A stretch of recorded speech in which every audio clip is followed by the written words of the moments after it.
अमरावती में भाजपा प्रदेशाध्यक्ष चंद्रशेखर बावनकुले ने साफ कहा, राज ठाकरे कभी भी कांग्रेस का विचार नहीं अपना सकते। उन्होंने कहा कि कांग्रेस और राहुल गांधी ने वीर सावरकर का अपमान किया है, इसलिए राज ठाकरे जैसे राष्ट्रवादी नेता उस विचारधारा के साथ नहीं जा सकते। उन्होंने यह भी कहा कि लाड़की बहन योजना आगे 5 साल तक जारी रहेगी और सोयाबीन किसानों के दिवाली से पहले अनुदान मिलेगा तथा ओबीसी पर अन्याय नहीं होगा। सरकार संतुलन निर्णय लेगी। काँग्रेसची दुटप्पी भूमिका आहे।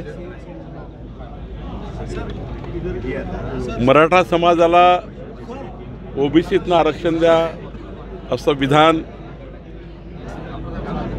मराठवाड्याच्या दौऱ्यावेळी आणि मराठा आंदोलन जेव्हा सुरू होतं तेव्हा वडेट्टीवारांनी केलं होतं। त्याचा एक व्हिडिओ काल मला दिसला, आपणही बघितला असाल।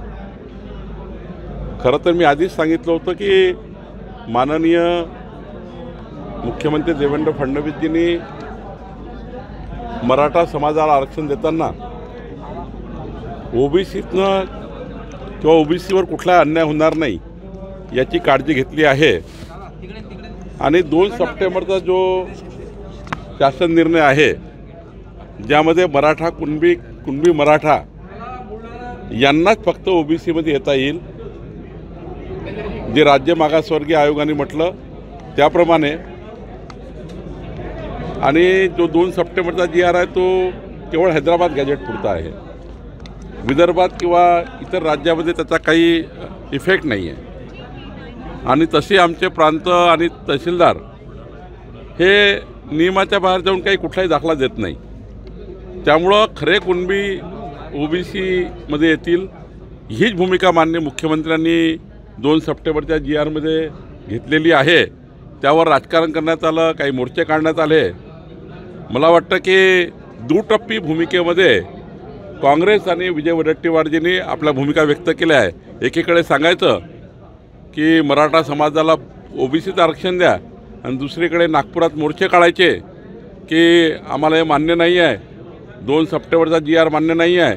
त्यामुळे मला वाटतं काँग्रेस पार्टी ही कधीही मराठा समाजाला किंवा ओबीसी समाजाला न्याय देण्याकरता त्यांची कधीच भूमिका नव्हती। त्यांनी दोन्ही समाजाला खेळवत ठेवलं। आदरणीय देवेंद्र फडणवीसजींनी ओबीसी समाजाला न्याय दिला। आज बघा ज्या निवडणुका लागल्या आहेत, नगरपालिका, जिल्हा परिषद, पंचायत समितीमध्ये जे 27% आरक्षण मिळालं, उद्धव ठाकरेंच्या काळामध्ये हे आरक्षण गेलं होतं।